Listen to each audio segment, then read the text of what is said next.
These are both rubber straps. One cost me about $40, one cost me close to $300. If you're new here, welcome. This is part one of a 4-part series of aftermarket watch straps. Rubber is today, then bracelets, then fabric, and then lastly leather, which is the biggest video by far. Now my goal across all four is simple. By the end, you should be able to judge any strap for yourself and not just take my word for it, and not to get fooled by whatever marketing speak is around that strap. Quick disclaimer before we start, I could not include every brand on earth. Nobody could. There are hundreds. What I did instead is cover every category and every price tier with the best examples I could find, and more importantly, teach you how to evaluate them. So if your favorite isn't here, it's not a snub. Some of these were sent to me and some of them I bought myself. I'll tell you which is which as we go with title cards at the bottom so you can keep track of what is mine that I purchased and what was given to me. Now, every opinion here is my own. Nobody got to approve anything. Nobody paid me any money. There's no money exchanging hands. I did have brands offer to pay me money to get better placement in the video. I did not do that. Some of these straps were given to me, but the agreement was total editorial control on my part. Today we're going to look at about a dozen different brands across all the different straps that they have on their line. What makes FKM different? What makes NBR different or HNBR different? Different material rubbers. Look at the different hinges. Looking at all the different things that make a rubber strap, and which ones you should consider and should purchase based on this information. And then at the very end, I'll show you my favorites of all of the bands that I've been able to walk you through. Let me clear up one of the single most confusing words in rubber straps, and that's vulcanized. You'll see vulcanized rubber stamped on things that are on listings like it's a premium material. It isn't a material at all. Vulcanization is the curing process. Heat, sometimes sulfur, that turns raw gummy rubber into a stable, usable elastomer. Every rubber strap worth owning, and even rubber straps that are standard like synthetic straps, are vulcanized. Silicone is vulcanized. NBR is vulcanized. FKM is vulcanized. HNBR is vulcanized. Actual tree latex rubber is vulcanized. So vulcanized rubber tells you exactly nothing about quality. It's like a bread company bragging that their bread is baked.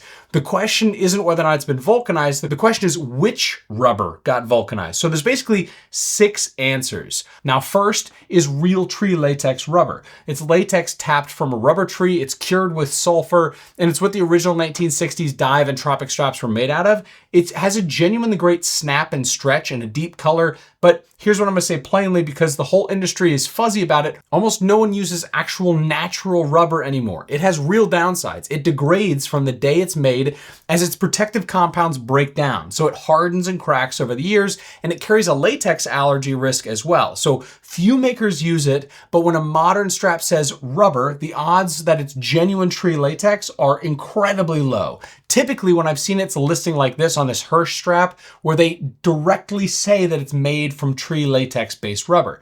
When they call it rubber or vulcanized rubber, it's usually one of the synthetics I'm about to show you. So I don't have any of these straps that are actual tree latex-based rubber. According to my research, all of these are something else. But again, some of the marketing copy is not that clear on which type it's using. So the second material you can buy is silicone. It's the cheap one. You've typically felt it. You'll see it in a lot of toys for kids. It's slightly soft, slightly tacky band that's on some budget watches. Silicone's not garbage. Chemically, it beats natural rubber in real ways. It handles heat and sunlight and aging better. It doesn't dry rot. Its 2 real problems are that the strap is a lint and dust magnet. It grabs every bit of pocket fuzz, and it's softer and tears more easily. So it's not bad, it's the budget trade-off. Apple Watch straps are an example of silicone straps. You'll see all the lint and all the crap that's on here. You'll see that the actual finish itself starts to wear off a little bit as well. It's very tacky, and it just attracts basically everything.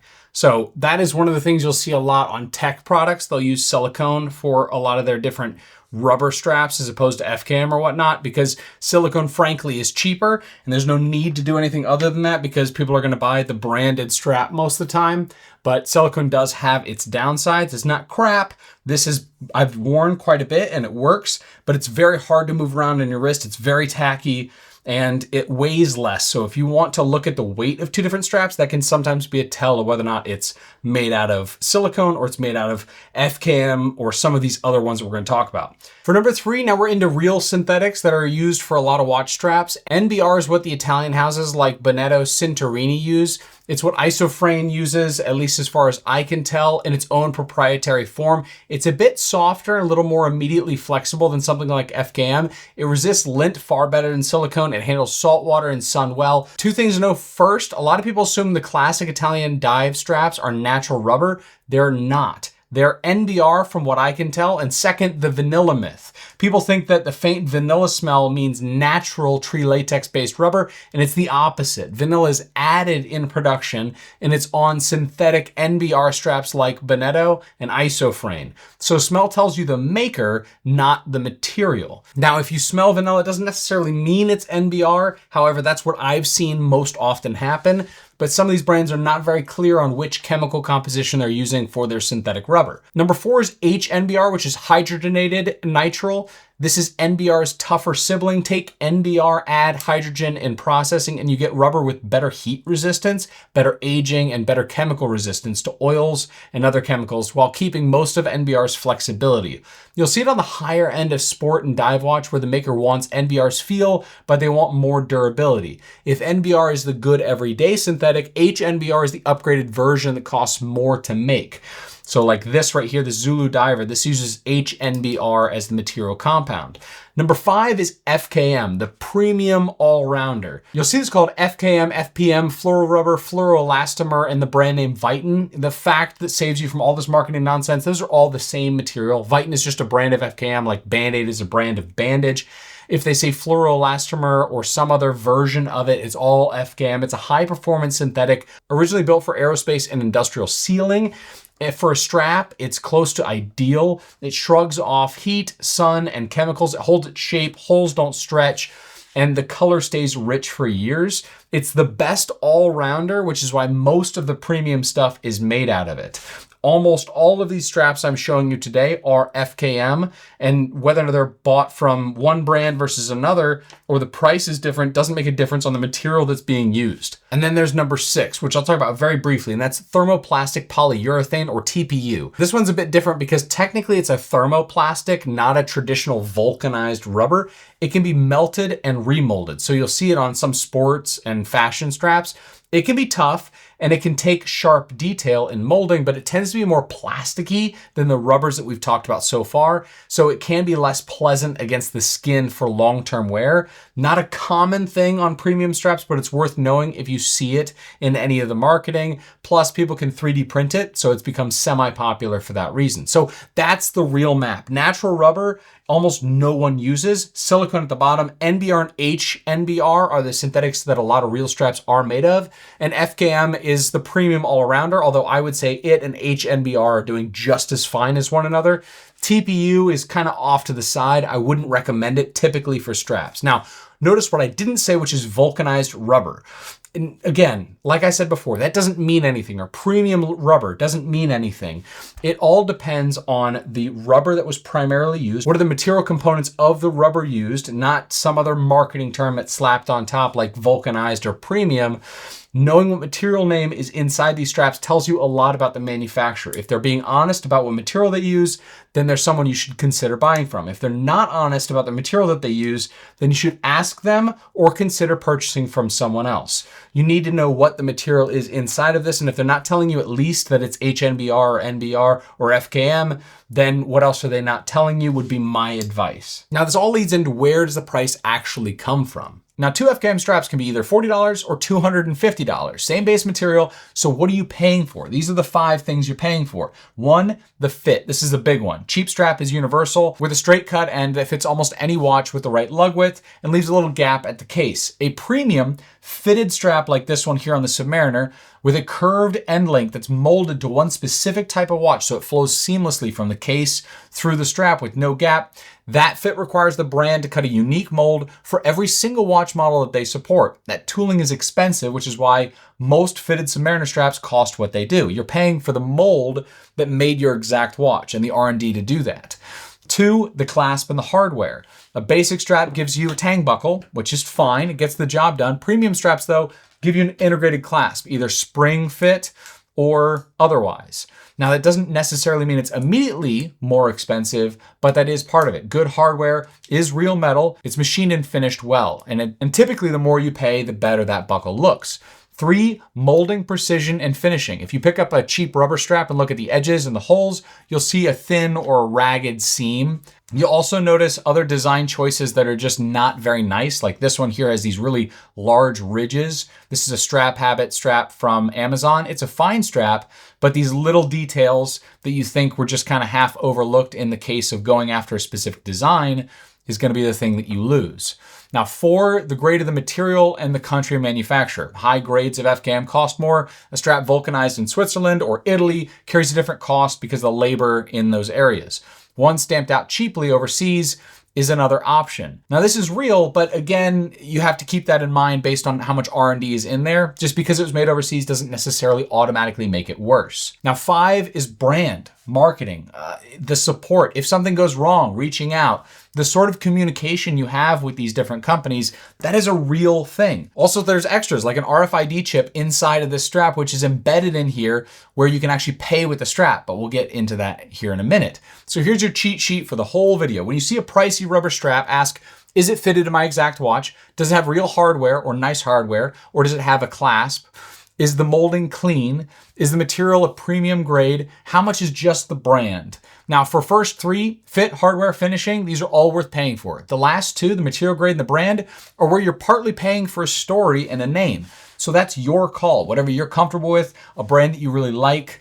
All that stuff really plays into this. The opinion or the I love this company does matter when it comes to paying more or deciding to buy a different strap. Now, one thing before we get into brands, Tropic, if you hear a Tropic strap a lot, Tropic's not a material, it's a style. It's a cross-hatched look. There's 2 different types of Tropic straps. This is from the company called Tropic Strap. This was made in the 1960s. It's a dive look. You also hear me say CTS, and CTS just means cut to size.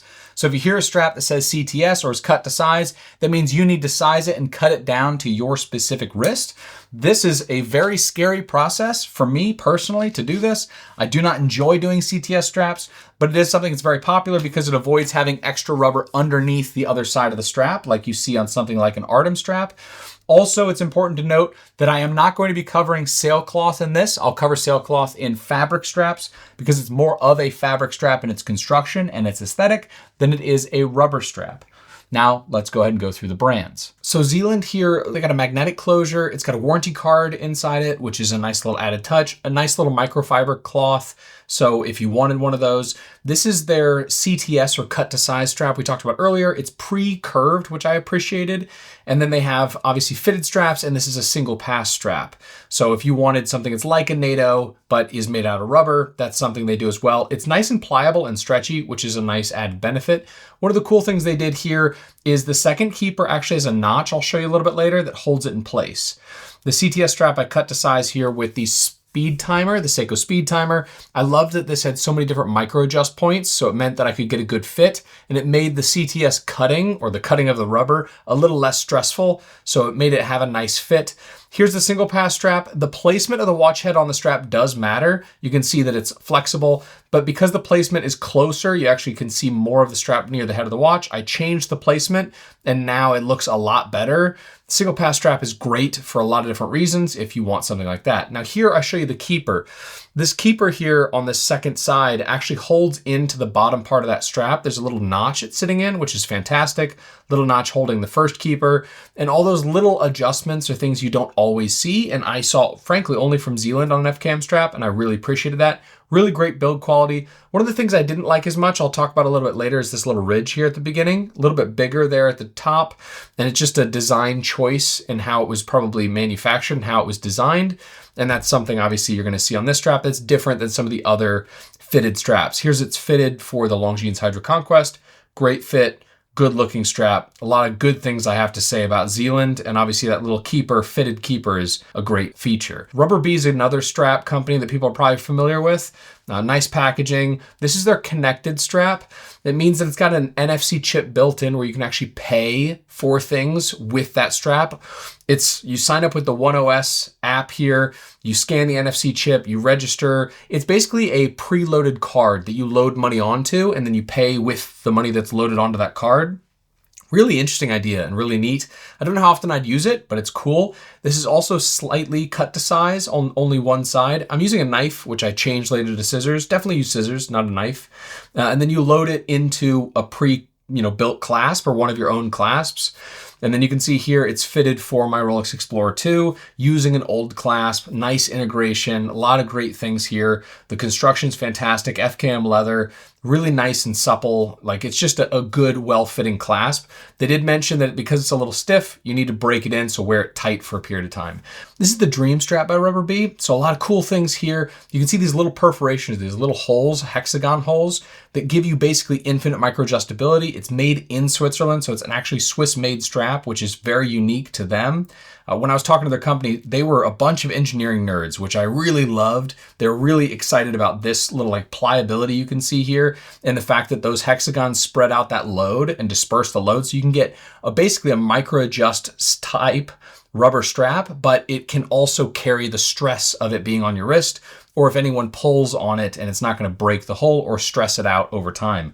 Awesome, awesome engineering idea. I absolutely love it. This is the Everest Strap. So this is another company that's known for their fitted straps. You can see the fitted strap here on my Submariner. It's a nice look. They've got a nice curved line that goes all the way down to the clasp. I'm reusing the Glide Lock clasp from the original Rolex Submariner, so it's nice that I can keep the features of that Glide Lock clasp, but with an integrated rubber strap. So if you wanted something like an Oyster Flex from Rolex, this gives you all of the same stuff, but you're just buying it somewhere else. So some models don't sell the Oyster Flex, and I felt like this was the closest to the Rolex Oyster Flex in terms of style, because there is no cut to size. It's built for your specific size, so you have to be very careful how you order it. Now, this is the one a lot of people came for. This is the comparison. 3 premium fitted rubber straps. Now, 2 of these are bigger names that I knew of, and then one's a little bit of an underdog. Now, these are all fitted straps. There's also Crafter Blue, I'll show a little bit later, but for like the premium fitted strap market, it's all Rubber Bee, Zealand, and Everest are the 3 big ones. We've already talked about them so far. My choice really just depends here. One of the things I didn't like so much about the Zealand was that little ridge I talked about earlier. It just seemed a little unnecessary. If I didn't have it right next to the other ones, I probably wouldn't even noticed it. But because I had it next to the other 2 brands, I did end up noticing it as a result. The fit was also not perfect on the Zealand. And the same is true on the Rubber Bee. It's not a perfect fit against the case. Like I had to struggle to get the spring bars to lock in on the Submariner. And so as a result, it barely moves. And on this particular Rubber Bee, it was the same thing. There's a small gap where it meets the case. So obviously the Everest has a better fit. I did like the fact that I could reuse the Glide Lock clasp. That is true. I like that I didn't do cut to size. It did make the ordering process a little more stressful, but I did love the fact that like it just was integrated immediately and it was fitting perfect right out of the box because it was sized based on the number of links that I had on my Submariner when it was sized for my wrist. So it was just like automatically a great fit from that perspective. I loved the fact that it was curved as well. You can see on the Rubber Bee, it has that same flange I talked about on Zealand as well. And you can use the same sort of clasp that you have on your Rolex watch.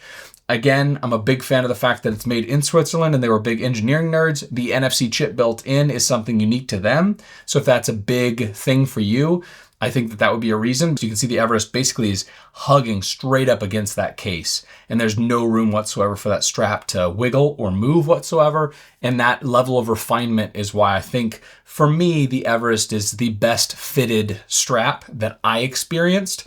Doesn't mean that it's always 100% better. And the price point between these are pretty expensive. The Everest is, close to $300, but I love that it was curved. Like that midsection is there visually, but it curves and tapers. So it's like at its apex in the middle, it's at its peak, but as it reaches out away from the middle of that like middle line, it curves down back into the main strap.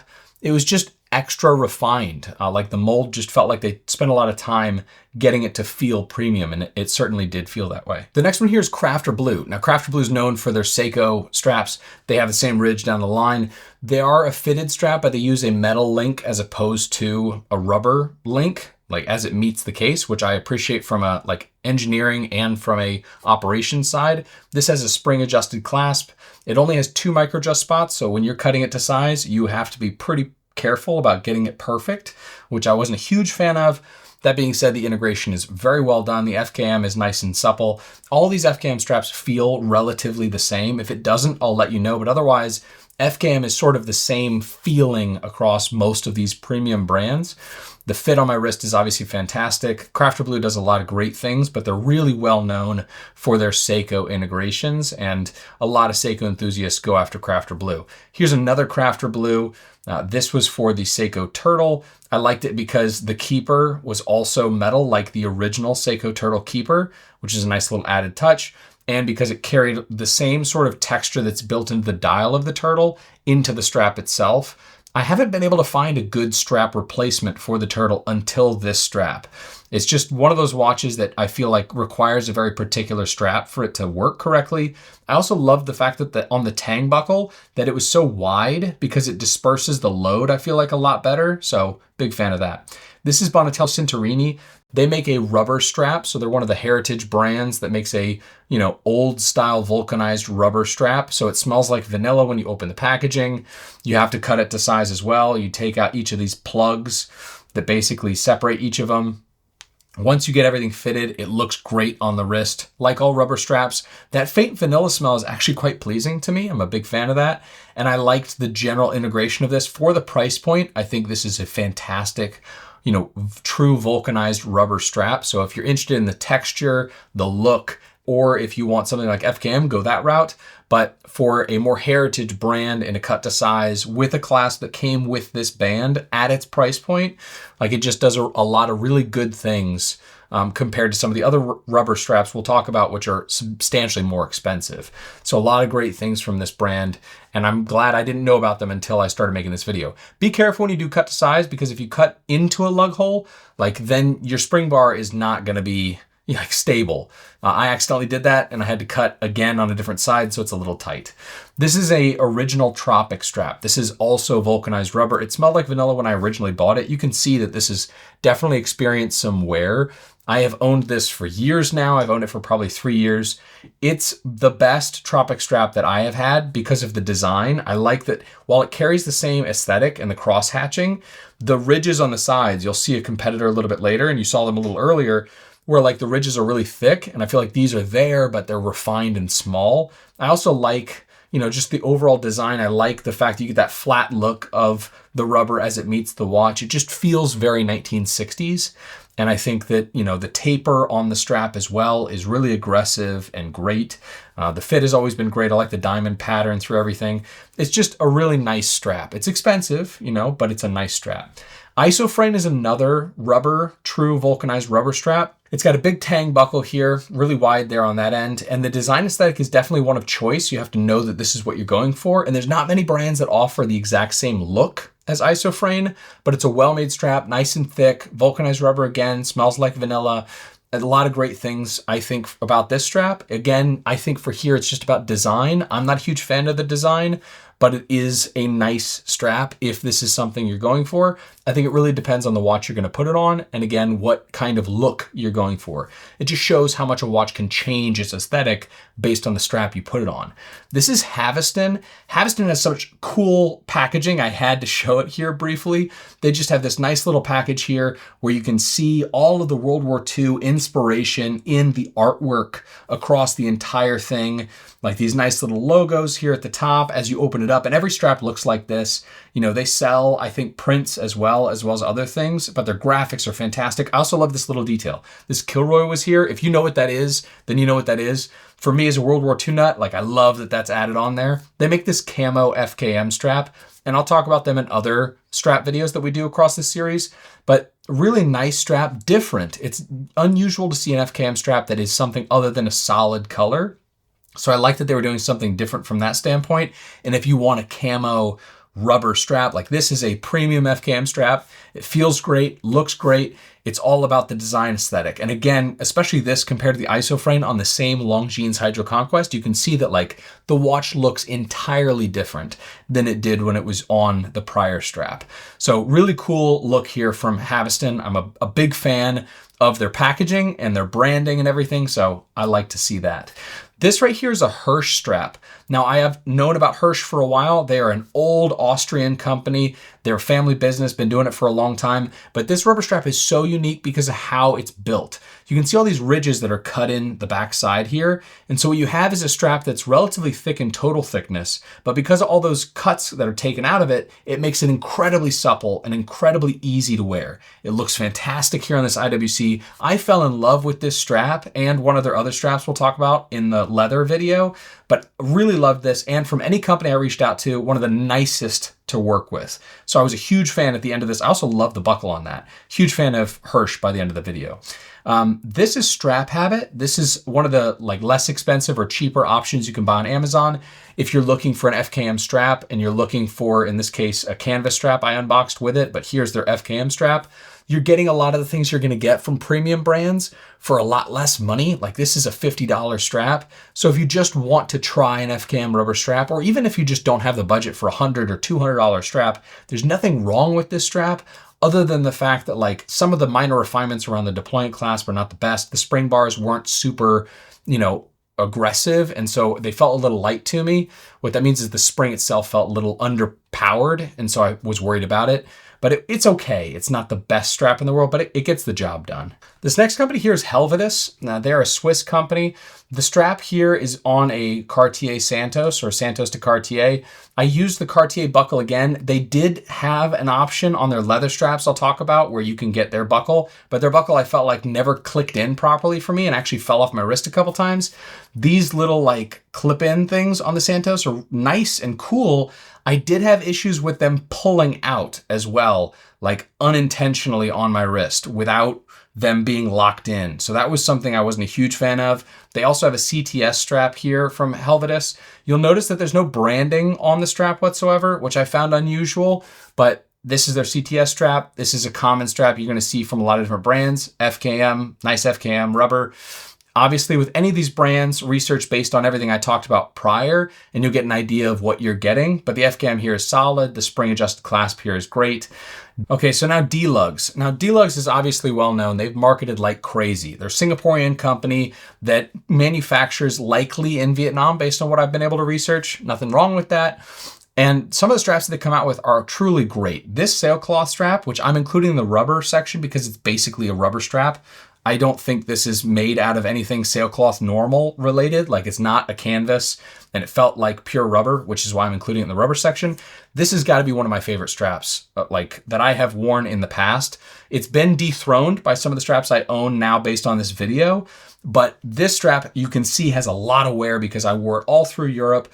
I've worn it like crazy. It looks great still. Some of the holes are definitely worn out, which is, one of the things that happens with straps, but I love the texture on it. I love the look. I think that deployment clasp is really nice. When you look here at the bottom, you'll see that hole has kind of galled out from the spring tension.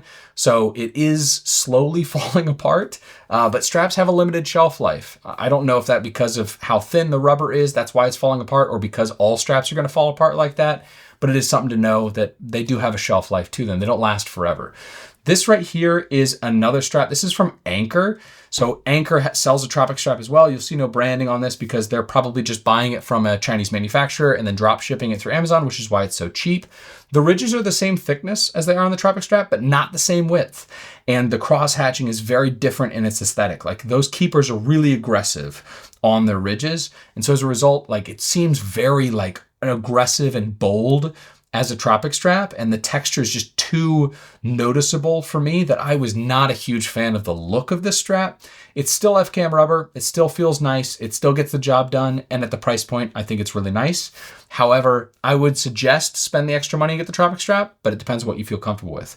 These are Artem straps. Now, I'm going to put the sailcloth to the side and focus on their Hydroflex strap because the Hydroflex is an FKM strap. So it's made out of just pure FKM. There's nothing fabric related to it, but I like the texture of Artem straps. I love, the Omega deployant, which has become a very popular deployant style on straps. I feel like I didn't see it before Artem, and now I see it a lot. They are very expensive straps. So obviously do with that what you will. There are alternatives I've been seeing online, but I'm still a huge fan of Artem straps because I like the taper. I like the padding that's built in there. I like the texture, the feeling on the wrist. The deployants are great. They've just always been, easy to work with and great to focus on. And I've loved wearing them for years now. Now this next strap here, this is from ZuluDiver. Now you can see I'm gonna cut it to size, and then I'm gonna put the spring bar in its correct spot here on this buckle. Now this is where the buckle actually is an upgraded, I think a nice milled buckle that you would buy with this. Whereas most brands I feel like are selling a standard stamped clasp with their cut to size, or they're using a spring adjusted clasp with their cut to size. This is a nice like milled buckle. Now on this ZuluDiver, you can see the texture on this thing on the Longines Hydro Conquest here. I really am a big fan of this texture. I like the clasp, I like the integration, I like the branding, but the texture on the outside I think just looks like a Tropic Strap, honestly, but a little bit more modern. And so I really appreciate that. I like that it comes on a standard clasp like this because it makes it easier to get on and off your wrist. It just feels more like something I'm used to, and I think it looks more sporty as a result. I have been wearing this strap on my Explorer 2 a lot the last few weeks. So I've been a huge fan of this strap, and it's worth shouting out. I really liked this thing. I like the small taper where the texture isn't there on the edges of the strap. The little tiny details, I feel like Watch Gecko and ZuluDiver get a lot of those things right, which I'll explain in other videos as well. Just a really nice strap and worth calling out. So for me, I think the best overall strap of the entire bunch for me has to be this Everest strap. I have not wanted to take it off of this watch. It's just built in. Very closely behind it would be this Rubber B. I just really love some of the extra design choices that came with this Everest versus the Rubber B, which we talked about earlier. The best value is simple. It's got to be StrapHabit, and a lot of the straps that come from them, you can buy them for a decent price. They're still FKM rubber. They work. There's nothing wrong with them. So I think those are a great choice. For Seiko, Crafter Blue, obviously, I think that's a no-brainer. They make their straps specifically for that audience. For the most fun and cool design, I gotta say this Hirsch strap is just so flexible and absolutely so thin and light that it just fits perfectly on my wrist. And I love this thing for that reason.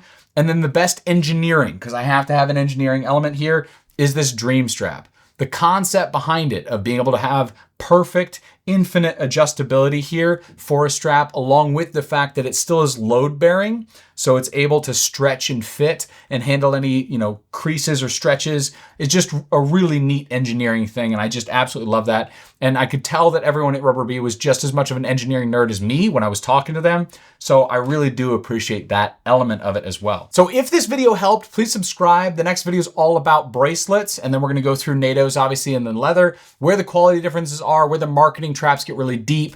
In the leather one, we'll go through full grain, genuine leather, alligator, different exotics, the whole thing. You won't want to miss it. So subscribe down below if you want to see that. Otherwise, thanks for watching. See you in the next one. Take care.